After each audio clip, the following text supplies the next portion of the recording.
கர்த்தருடைய பரிசுத்த நாமத்திற்கு ஸ்தோத்திரம். என்ன செய்தினா பாருங்க, நிறைய இடங்கள்ல இப்போ இன்னைக்கு ஏதோ சந்திரக்கிரணம் அப்படின்னு சொல்கிறாங்க.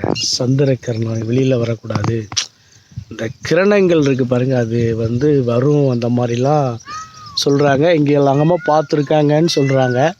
ரைட்டு. எனக்கு பாருங்கள், போன வாரம் நல்ல காய்ச்சல்.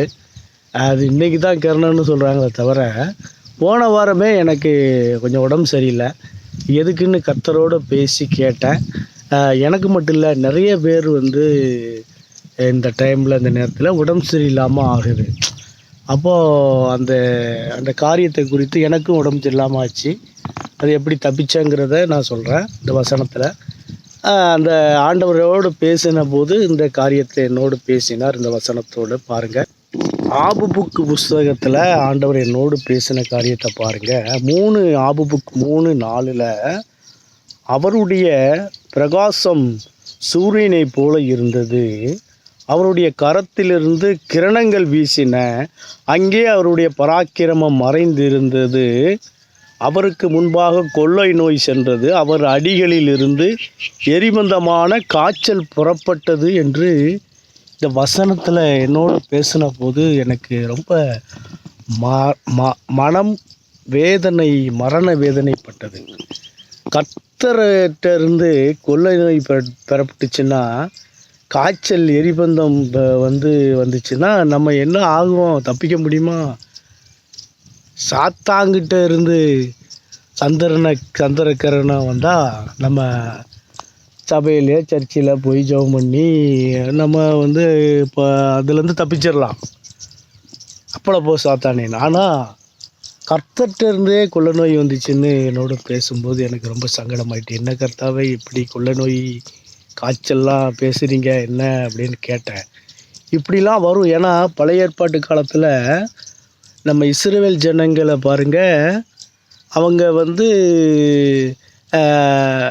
முறுமுறுத்தார்கள். அது இல்லை இது இல்லைன்னு சொல்லிட்டு சாப்பிட்றதுக்கு வனாந்தரத்தில். அப்போ அங்கே பாருங்கள், எவ்வளவு கர்த்தர் வேதனைப்பட்டிருப்பார் பாருங்கள் வனாந்தரத்தில். ஜனங்களுக்கு உடனே அது ஆகாரங்கள், இந்த பறவைகள்லாம் காடையெல்லாம் கொடுத்தாரு. அப்புறம் அவங்களுக்கெல்லாம் போட்டி வந்துச்சு, நான் பெரியவனா நீ பெரியவனா, நாத்தான் என்கின்ற கூட்டத்தால்.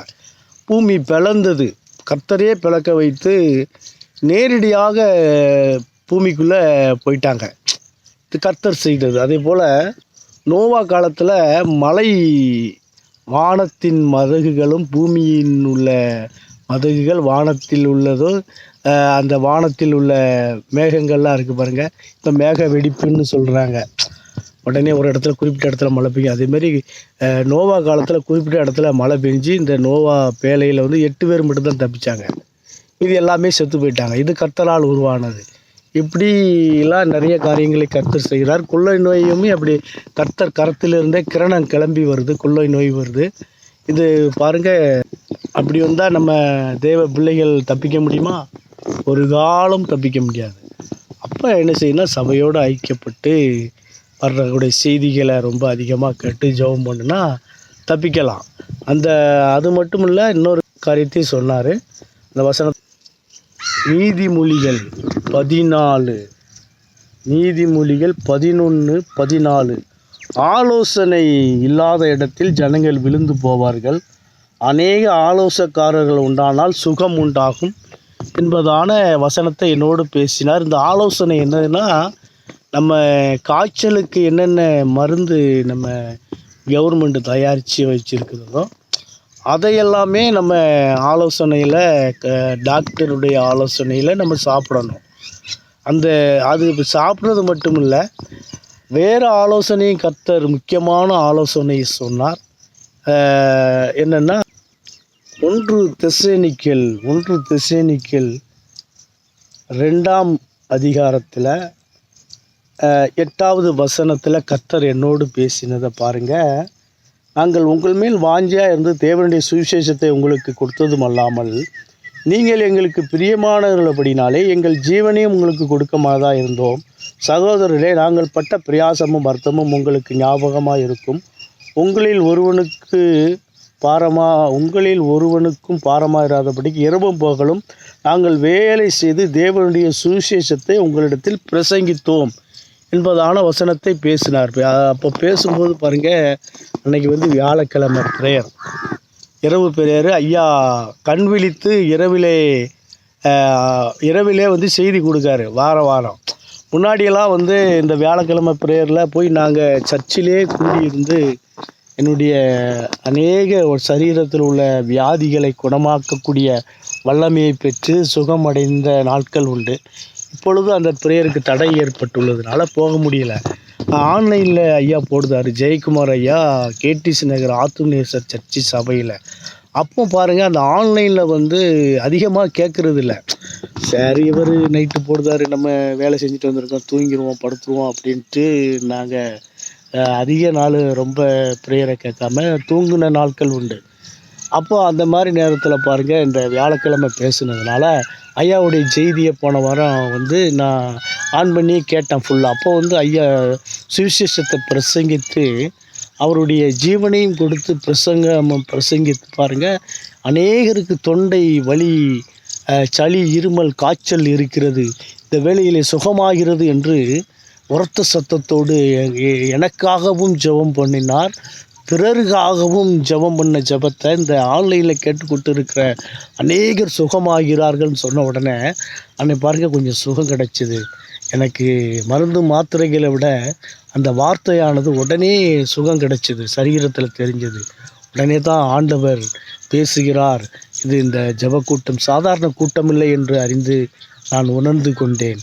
எனவே வியாழக்கிழமை பிரேயரை எப்போதுமே கேட்கக்கூடிய மனநிலையை கொண்டு வரணும்னு நான் மனசில் உறுதி பண்ணிட்டேன். நீங்களும் அப்படி செய்யுங்க. ஏன்னா கர்த்தருடைய கிரணம், சூரிய கிரணம், சந்திர கிரணம்லாம் இருக்குது. அது கர்த்தர் அவருடைய கரத்திலிருந்து கிரணம் வந்துச்சுன்னா இந்த கொள்ள நோய் பாருங்கள் மனுஷனை வம்பா ஆக்கிரும். எந்த மாத்திரை மருந்துகளினாலும் குணமாகாது.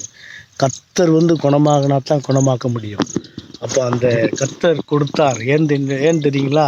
நம்ம சரியில்லை, நம்ம வாழ்க்கை நடைமுறையில் நீதி, இந்த அபிஷேகம் இருக்குது பாருங்கள், ஆனந்த தைலம், இந்த தைலத்தோடு வாழணும். இல்லை அந்த ஆனந்த தைலம் நீதி நான் செய்கிறதுனாலையும் அக்கிரமத்தை வெறுக்கிறதுனாலையும் தான் அந்த ஆனந்த தைலம் வரும்னு சொன்னார் ஆண்டவராகிய இயேசு கிறிஸ்துவுடைய போதகர் ஐயா ஜெயக்குமார் ஐயா. இந்த தைலத்தோடு ஓடணும் அப்படின்னு ஞாயிற்றுக்கிழமை போதனையில் சொன்னார். அப்போது அந்த தைலம் குறையும் பொழுது கர்த்தருடைய கரத்திலிருந்து கிரணம் கொள்ள நோய் பரப்பட்டுரும். அங்கே பாருங்க, மனுஷனை வேதனைப்படுத்தக்கூடிய காரியங்கள் இதுலேருந்து தப்பிக்க முடியாது. இதற்கு ஆனந்த தைலத்தை நம்ம ஒரு ஆண்டவர்கிட்ட பெற்றுக்கொள்ளணும். அதனால தான் அநேக ஆலோசனை யார் தெரியுங்களா? கர்த்தருடைய வார்த்தையானது அநேக டாக்டர்கிட்டே இருக்குது. நிறைய டாக்டர்கள், 1-2 டாக்டர்கள் இருக்காங்க. அவங்களுடைய ஆலோசனையும் நம்ம மதித்து போகணும். சரீரத்துக்கு என்ன தேவையோ அந்த மாத்திரை மருந்துகளை உட்கொள்ளணும்.